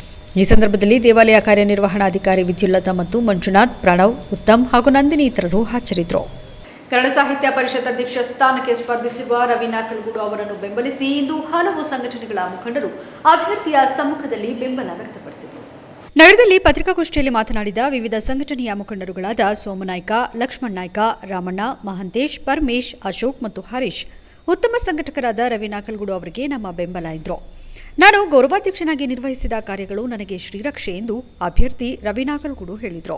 ಸ್ನೇಹಿತರಿರ್ಬೋದು, ಆ ಜನಾಂಗದ ಮುಖಂಡರಿರ್ಬೋದು, ನನ್ನ ಜಿಲ್ಲಾದ್ಯಂತ ಬೆಂಬಲಿಸ್ತಾ ಇರೋದು ನನ್ನ ಚುನಾವಣೆಗೆ ಪ್ರಮುಖವಾಗಿ ಒಂದು ಯಶಸ್ಸು ಕಂಡಿದೆ ಅಂತೇಳಿ ಈ ಸಂದರ್ಭದಲ್ಲಿ ಹೇಳ್ತೀನಿ. ಇನ್ನುಳಿದಂತೆ ಇನ್ನೆಲ್ಲ ಸಮಾಜದವರು, ಸಣ್ಣ ಸಮಾಜದ ಜೊತೆಗೆ ದೊಡ್ಡ ವರ್ಗದ ಎಲ್ಲ ಸಮಾಜದವರು ಕೂಡ ನನ್ನನ್ನು ಬೆಂಬಲಿಸಿದ್ದಾರೆ. ಹಾಗಾಗಿ ಈ ಚುನಾವಣೆಯಲ್ಲಿ ಗೆಲುವು ನಮ್ಮ ಪರವಾಗಿ ಆಗುತ್ತೆ ಅಂತೇಳಿ ಈ ಸಂದರ್ಭದಲ್ಲಿ ಹೇಳಬೇಕಾಗುತ್ತೆ. ಯಾಕೆ ನನಗೆ ಇಷ್ಟೊಂದು ಬೆಂಬಲ ಸಿಗ್ತಾ ಇದೆ ಅಂದರೆ, ನಾನೊಬ್ಬ ಪತ್ರಕರ್ತನಾಗಿ, ಪತ್ರಕರ್ತರ ಸಂಘದ ಅಧ್ಯಕ್ಷನಾಗಿ ನಾನು ಕಳೆದ 30 ವರ್ಷದಿಂದ ಈ ಜಿಲ್ಲೆಯಲ್ಲಿ ನಾನು ಕೈಗೊಂಡ ಹಲವಾರು ಉತ್ತಮ ಕಾರ್ಯಗಳು ಅವರ ಮನಸ್ಸಿಗೆ ಇಷ್ಟ ಆಗಿರೋದ್ರಿಂದ ರವಿ ನಾಕಲಗೂಡು ಅಂತ ಒಬ್ಬ ಸಂಘಟಕ ಪರಿಷತ್ ಉಳಿಸಲು, ಪರಿಷತ್ ಕಟ್ಟಲು, ಕನ್ನಡವನ್ನು ಬೆಳೆಸಲು ಬೇಕಾಗಿದೆ ಅನ್ನೋದು ಅವರಿಗೆ ಅರ್ಥ ಆಗಿದೆ. ಆ ಹಿನ್ನೆಲೆಯಲ್ಲಿ ಅವರು ಬೆಂಬಲಿಸ್ತಾ ಇದ್ದಾರೆ. ನಗರದ KR-ಪುರಂ ಬಡಾವಣೆಯ 9ನೇ ಕ್ರಾಸ್ ರಸ್ತೆ ಬದಿಯ ಮರವೊಂದು ಇಂದು ಬೆಳಿಗ್ಗೆ ಉರುಳಿ ಬಿದ್ದಿದೆ. ಮರಬಿದ್ದ ಜಾಗದಲ್ಲಿ ಸದಾಕಾಲವೂ ಜನಜಂಗುಳಿ ಇರುತ್ತಿತ್ತು. ಅದೃಷ್ಟವಶಾತ್ ಇವತ್ತು ಸಾರ್ವಜನಿಕರಾಗಲಿ ಮತ್ತು ವಾಹನಗಳು ಸ್ಥಳದಲ್ಲಿ ಇರಲಿಲ್ಲ. ನಗರದ ರಸ್ತೆ ಬದಿ ಮರಗಳು ಕೆಲವು ಅಪಾಯಕಾರಿಯಾಗಿದ್ದು ಅವುಗಳನ್ನು ತೆರವುಗೊಳಿಸಬೇಕು ಎಂದು ನಗರಸಭೆ ಅರಣ್ಯ ಇಲಾಖೆಗೆ ಪತ್ರ ಬರೆದಿದೆ. ಅದಕ್ಕೆ ಅರಣ್ಯ ಇಲಾಖೆ ಪೂರಕವಾಗಿ ಸ್ಪಂದಿಸಿಲ್ಲ. ಈ ಕುರಿತು ನಗರಸಭಾ ಸದಸ್ಯ ಸಂತೋಷ್ ತಮ್ಮ ಬೇಸರ ವ್ಯಕ್ತಪಡಿಸಿದರು. ಈ ಅತಿಯಾದ ಮಳೆಯಿಂದಾಗಿ ಏನು ಇವತ್ತು ಈ KR-ಪುರಂ 9ನೇ ಕ್ರಾಸ್ನಲ್ಲಿ ಒಂದು ಮರ ಬಿದ್ದಿದೆಯೋ, ನಾವು ಇದ್ರ ಬಗ್ಗೆ ಒಂದು 2 ತಿಂಗಳ ಹಿಂದೆ ಕಮಿಷನರು ಅಧ್ಯಕ್ಷರ ನೇತೃತ್ವದಲ್ಲಿ ಸಿಟಿಲಿರೋಂತಹ ಅಪಾಯಕಾರಿ ಮರಗಳನ್ನ ಗುರುತಿಸಿ ನಾವು ಅರಣ್ಯ ಇಲಾಖೆಗೆ ನಾವು ಕಳಿಸಿದ್ದೇವೆ. ಅವರು ಅದನ್ನು ತೆಗೆಯೋಕ್ಕೆ ಕಾಲಾವಕಾಶನ ಕೇಳಿದರು. ನಾವು ಸದ್ಯದಲ್ಲೇ ಮಳೆ ಗಿಳೆ ಬಂದರೆ ತೆಗೀರಪ್ಪ, ಜನರಿಗೆ ಇದರಿಂದ ತೊಂದರೆ ಆಗುತ್ತೆ ಅಂತ ಸಹ ನಾವು ಹೇಳಿದ್ದುಂಟು. ಆದರೆ ಅವರು ಇನ್ನೂ ಪರ್ಮಿಷನ್ ಕೊಡದಲೇ ಇರೋದಕ್ಕೆ ಈ ಥರ ಒಂದು ಅನಾಹುತ ಆಗಿದೆ. ಇದಕ್ಕೂ ನಗರಸಭೆಗೂ ಸಂಬಂಧ ಇಲ್ಲ ಸರ್, ಇದು ಅರಣ್ಯ ಇಲಾಖೆಯವರ ನಿರ್ಲಕ್ಷ್ಯದಿಂದ ಆಗಿದೆ. ಸ್ಥಳೀಯ ನಿವಾಸಿ ನಾಗರಾಜ್ ಮಾತನಾಡಿ, ಅಪಾಯಕಾರಿ ಸ್ಥಿತಿಯಲ್ಲಿರುವ ಮರಗಳನ್ನು ಕೂಡಲೇ ನಗರಸಭೆ ತೆರವುಗೊಳಿಸಬೇಕು ಎಂದು ಸ್ಥಳೀಯ ಸಂಸ್ಥೆಯ ವಿರುದ್ಧ ತಮ್ಮ ಅಸಮಾಧಾನ ವ್ಯಕ್ತಪಡಿಸಿದರು. ಯಾವ ಮರಗಳ ಅಪಾಯದಲ್ಲಿದೆ ಆ ಮರಗಳನ್ನ ತೆರವುಗೊಳಿಸಬೇಕಾಗಿ ತಮ್ಮಲ್ಲಿ ಕೇಳಿಕೊಳ್ಳುತ್ತೇವೆ. ದಯವಿಟ್ಟು ಅತಿ ಬೇಗ ಈ ಕಾರ್ಯ ಮುಗಿಸಿಕೊಡಬೇಕು. ಈಗ ಸಂಕ್ಷಿಪ್ತ ಸುದ್ದಿ. ನಗರದ KR-ಪುರಂ ಬಡಾವಣೆಯ KPN ಆಸ್ಪತ್ರೆಯ ಆವರಣದಲ್ಲಿ ರೋಟರಿ ಹೊಯ್ಸಳ ವಿಭಾಗದ ವತಿಯಿಂದ ಉಚಿತ ಆರೋಗ್ಯ ತಪಾಸಣೆ ಶಿಬಿರ ಏರ್ಪಡಿಸಲಾಗಿದೆ.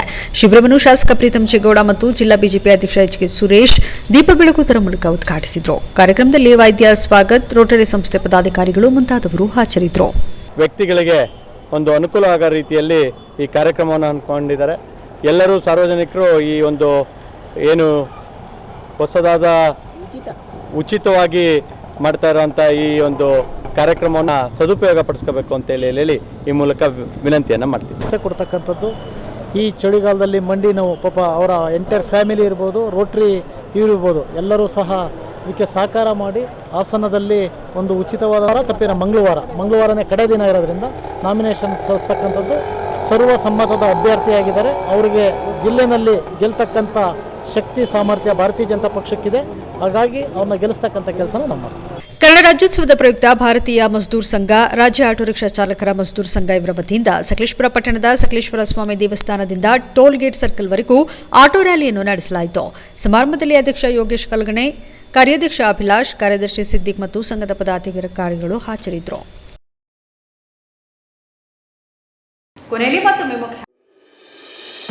ಕನ್ನಡ ಸಾಹಿತ್ಯ ಪರಿಷತ್ ಅಧ್ಯಕ್ಷ ಸ್ಥಾನದ ಚುನಾವಣೆ ಕೊನೆಯ ಘಟ್ಟ ತಲುಪಿದ್ದು ಭಾನುವಾರ ಮತದಾನ ನಡೆಸಲು ಜಿಲ್ಲಾಡಳಿತ ಸಕಲ ಸಿದ್ಧತೆ. ಜಿಲ್ಲೆಯಾದ್ಯಂತ ಚುನಾವಣೆ ಕಾವು ಜೋರಾಗಿ ಕಂಡುಬರುತ್ತಿದ್ದು ರವಿ ನಾಕಲಗೂಡು ಅವರಿಗೆ ಸುಲಭವಾಗಿ ಜಯದ ಮಾಲೆ ಒಲಿದು ಬರಲಿದೆ. 3 ಪಕ್ಷಗಳ ರಾಜಕೀಯ ತಂತ್ರಗಾರಿಕೆ ಗೊತ್ತಿರುವ ವಿಶ್ವನಾಥ್ ಅವರು MLC ಚುನಾವಣೆಯಲ್ಲಿ ಗೆಲುವು ಸಾಧಿಸುತ್ತಾರೆ. ಜಿಲ್ಲಾ ಬಿಜೆಪಿ ಅಧ್ಯಕ್ಷ HK ಸುರೇಶ್. ಋತುಮಾನದ ವ್ಯತ್ಯಾಸದಿಂದ ನಿರಂತರವಾಗಿ ಸುರಿಯುತ್ತಿರುವ ಅಕಾಲಿಕ ಮಳೆಯಿಂದ ಸಾವಿರಾರು ಹೆಕ್ಟೇರ್ನಲ್ಲಿ ಬೆಳೆದಿರುವ ವಿವಿಧ ಬೆಳೆಗಳು ನಾಶಗೊಂಡು ಲಕ್ಷಾಂತರ ಬೆಲೆಯ ಬೆಳೆ ನಷ್ಟ. ಸರ್ಕಾರ ರೈತರ ನೆರವಿಗೆ ಬರಬೇಕೆಂದು ಪೊಟ್ಯಾಟೊ ಕ್ಲಬ್ ಅಧ್ಯಕ್ಷ ಎಚ್ ಯೋಗರಮೇಶ್ ಆಗ್ರಹ. ಮತ್ತು ನಿರಂತರ ಕಾಡಾನೆ ಹಾವಳಿಯಿಂದ ಹೈರಾಣಾಗಿರುವ ಮಲೆನಾಡು ಭಾಗದ ಕಾಫಿ ಬೆಳೆಗಾರರು, ರೈತರು ಕರ್ನಾಟಕ ರಕ್ಷಣಾ ವೇದಿಕೆಯ ಕಾರ್ಯಕರ್ತರ ಜೊತೆಗೂಡಿ ಬಾಳುಪೇಟೆಯ ಗುರಪ್ಪ ವೃತ್ತದಲ್ಲಿ ವಿಷದ ಬಾಟಲಿ ಹಿಡಿದು ದಿಢೀರ್ ಪ್ರತಿಭಟನೆ. ಮುಂದಿನ ವಾರ್ತಾ ಸಂಚಿಕೆಯೊಂದಿಗೆ ಮತ್ತೆ ಭೇಟಿಯಾಗೋಣ.